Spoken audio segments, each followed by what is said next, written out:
السلام علیکم۔ امید ہے آپ سب خیریت سے ہوں گے۔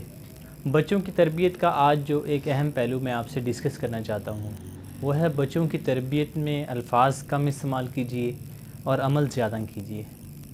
آپ نے یہ دیکھا ہوگا کہ لوگ اکثر اپنے بچوں کو سمجھاتے رہتے ہیں۔ بچہ اگر کوئی غلطی کرتا ہے تو والدین اس کو فوری ریئیکشن پیش کرتے ہیں اور بچے کو اتنا بولتے ہیں حالانکہ بچے نے کام ایک دفعہ کیا ہوتا ہے، لیکن پیرنٹس یعنی کہ بچے کا ایکشن 1 ٹائم اور پیرنٹس کا ریئیکشن 10 ٹائمز سے بھی زیادہ ہوتا ہے۔ تو آپ اس بات کو آسانی سے اس طرح سے سمجھ سکتے ہیں کہ آپ اپنے بچوں کو 2 ایج گروپس میں تقسیم کر دیں۔ پہلا ایج گروپ بچوں کا پیدائش سے لے کے 10 سال تک کے بچے ہیں۔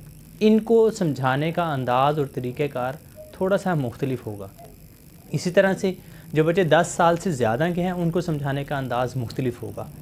آج کی اس مختصر ویڈیو میں آپ کو ان دونوں ایج گروپس کو سمجھانے کا طریقہ بتانے کی کوشش کروں گا۔ جو پہلا ایج گروپ ہے، جب تک بچہ 10 سال سے چھوٹا ہوتا ہے تو آپ اس کو ڈائریکٹ کبھی بھی نہیں سمجھا سکتے، وہ ہمیشہ انڈائریکٹ لرننگ کرتا ہے۔ آپ اسی لیے دیکھیں نبی اکرم صلی اللہ علیہ وسلم نے بچوں کو جو نماز کی تاکید کی وہ 7 سال کی عمر سے شروع کی، کہ آپ بچوں کو 7 سال کی عمر سے لے کے 10 سال تک ان کو نماز کی تربیت کریں، ان کو نماز سکھائیں، ان کو اپنے ساتھ لے کر جائیں۔ تو آپ دیکھیں یہ جو ہے یہ بچوں کی انڈائریکٹ لرننگ ہے۔ ہم کیا کرتے ہیں، ہمارے گھروں میں اکثر یہ ہوتا ہے کہ پیرنٹس یقیناً اپنے بچوں کی اچھی تربیت کرنا چاہتے ہیں، ان کو اپنے بچوں سے جتنا پیار ایک والدہ کو اپنے بچوں سے ہو سکتا ہے اتنا پیار بھلا اس دنیا میں ایسی کون سی ہستی ہے جو اپنے بچوں کو اتنا پیار کرتی ہے سوائے والدہ کے۔ لیکن صرف کیا ہے کہ ہماری جو نیت ہے وہ تو اچھی ہے لیکن ہمارے طریقہ کار غلط ہے۔ ہمیں اس طریقہ کار پہ تھوڑی سی محنت کر کے اس کو تھوڑا سا بہتر کرنے کی ضرورت ہے۔ تو آپ بچوں کی غلطی پہ کبھی بھی ڈائریکٹ سمجھانے کی کوشش نہ کریں۔ اگر بچے نے کوئی غلطی کی ہے تو مدرس اور اسپیشلی مدرس اور فادر کیا کرتے ہیں کہ بچوں کو روکنا ٹوکنا شروع کر دیتے ہیں اور اسے اس چیز سے منع کرنے کی کوشش کرتے رہتے ہیں، 1 دفعہ 2 دفعہ 3 دفعہ 4 دفعہ اور بولتے رہتے ہیں۔ یہ جو بچوں کی ایج ہے، اس ایج میں بچوں کو اگر آپ نے ڈائریکٹ لرننگ کی تو یہ بچے ضدی ہوں گے، اور اگر آپ نے ان بچوں کو انڈائریکٹ لرننگ کی تو پھر بچوں سے جو کام آپ کروانا چاہتے ہیں وہ ہو جائے گا۔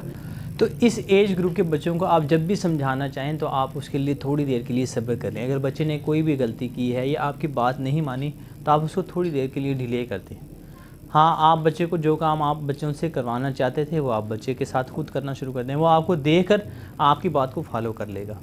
لیکن جو بڑے بچے ہیں 10 سال سے زیادہ کے، آپ ان کو ڈائریکٹ بھی سمجھا سکتے ہیں کیونکہ بچہ اس ٹائم اس قابل ہو جاتا ہے کہ وہ آپ کی بات کو سنے گا بھی اور سمجھنے کی بھی کوشش کرے گا۔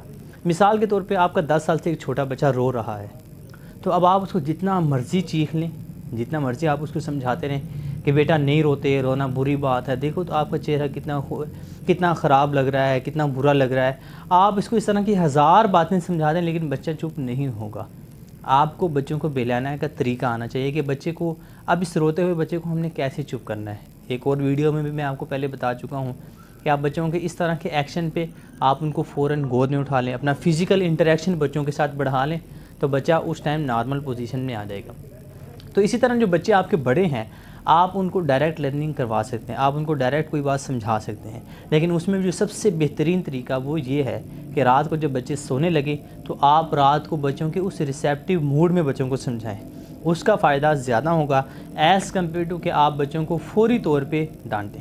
اس طرح کے ہمارے گھروں میں بچوں کے اس طرح کے معاملات بہت کم ہوتے ہیں جن پہ بچوں کو ڈائریکٹ اور فوری روکنے اور ٹوکنے کی ضرورت ہوتی ہے، ورنہ موسٹلی 90% سے بھی زیادہ بچوں کی چیزیں ایسی ہوتی ہیں جس کو پیرنٹس فی الحال اس ٹائم کے لیے اگنور کر سکتے ہیں۔